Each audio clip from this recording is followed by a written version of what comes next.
চট্টগ্রামে star fair fashion frequency 2025 এসে পেয়ে গেছি যমজ দুই ভাই তাসিন তাজিমকে। দুজন কি পোশাক পরেছে আগে এটা একটু জানতে চাই। অ্যাকচুয়ালি আমরা বিয়ে করিনি, বাট বিয়ের আগেই দুলহা হয়ে গেছি। আর না, এটা অ্যাকচুয়ালি এরকম ড্রেস সুলতানরা পরে। সুলতানদেরকে দেখবেন, সুলতান সুলেমান তো অবশ্যই দেখেছেন, সো ওখানে দেখবেন যে এরকম ড্রেস পরে থাকে সুলতানরা। কেন পরা হয়েছে আজকে এই ড্রেস সেটা একটু জানি। এটা অ্যাকচুয়ালি আমাদেরকে স্পন্সর করেছে শাকিল মোড থেকে, শাকিল আঙ্কেল। সো তাদের স্পন্সর ড্রেসে তাদের শো স্টপার আজকে আমরা, এবং শো স্টপার তারা চেয়েছে একটু ইউনিক থাকুক, সো ইউনিক করার জন্য আমাদেরকে দুলহা বানাই দিয়েছে। আমি তো সুলতান লুক পেয়েছি, এখন ওর কাছে দুলহা দুলহা করতেছে খালি। সবাই বলছিল যে তোমাদেরকে তো এখন বিয়ে দিয়ে দেওয়া যাবে, কোনো কিছু দরকার নেই। র্যাম্প ওয়াক করে কেমন লাগছে বলো? র্যাম্পওয়াকে অবশ্যই ভালো লাগছে, যেহেতু আমরা শো স্টপার ছিলাম অ্যান্ড আমরা একটা ইউনিক লুকে ছিলাম, যেটা সবাই অনেক প্রশংসা করেছে।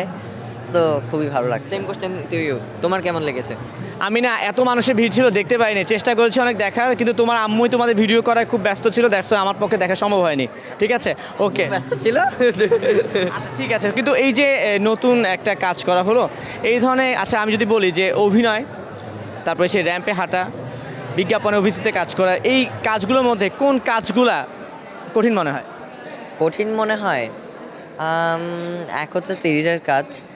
সিরিজের কাজটা একটু কঠিন, কারণ ওটা ধারাবাহিকতা মেনটেন করতে হয়, এবং ওটার কয়েকদিন পর পরে শ্যুট থাকে। দেখা যায় অনেক সময় লাস্টে আমরা সিরিজ করেছি গুলমোহর, চরকিতে চলছে, দেখে নিতে পারেন। সেখানে আমরা শীতকালে শ্যুটটা স্টার্ট করি। তো শীতকালে স্টার্ট করার কারণে আমাদের গরমকালেও কিছু কন্টিনিউটি থেকে যায়, যে কারণে আমাদের জ্যাকেট পরে, ফুল শার্ট পরে, সেসব পরে আমাদের গরমকালেও শ্যুট করতে হয়েছে। সো এটা খুবই একটা কষ্টের ব্যাপার।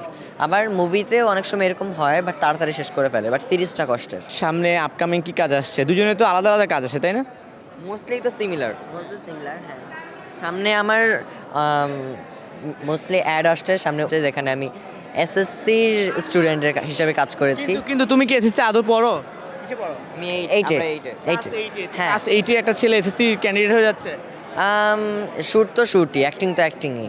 আমাকে এসএসসির ওখানে ডিরেক্টর হয়তো মনে হয়েছে যে মানিয়েছে।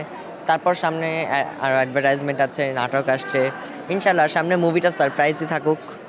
সামনে ঈদুল আজহাই অবশ্যই, আমি প্রত্যেক ঈদেই একটা করে মুভি করি। সো এটা আমার মানে দেখছো তাসিম ও মানে তাজিমের একটা ভাব চলে আসছে, প্রত্যেক ঈদে একটা করে মুভি করি শাকিব খানের মতন। তোমার কি আসে প্রতি ঈদে? আমারও আসবে ইনশাল্লাহ, এবার একসাথে ইনশাল্লাহ। মুভিতে আমাদের এশামাটা রিলিজ পেলো, তার আগের ঈদে বরবাদ পেলো। হ্যাঁ, বরবাদ চাই আমি ছিলাম। হ্যাঁ, সবাই বরবাদ হয়ে গেছে। খুদে ভক্ত আছে তোমার অনেক, প্রচুর, তোমাদের দুজনেই আছে, বড় ভক্ত তো আছে। তাদের জন্য কিছু বলতে হবে, কে বলবে আগে? আজকে ওর পরীক্ষা হোক। ঢাকা থেকে চিটাগং এসেছি অনেক দিন, এবং আমাদের 3 তারিখ থেকে আবার এক্সাম শুরু হচ্ছে, অ্যান্ড একটু অসুস্থ আছি। সবাই আমাদের জন্য দোয়া করবেন যেন সুস্থ থাকি এবং সুস্থভাবে আরও সামনে এগিয়ে যেতে পারি। ঠিক আছে। আর তাজিম, ভুল করতে কেমন লাগে?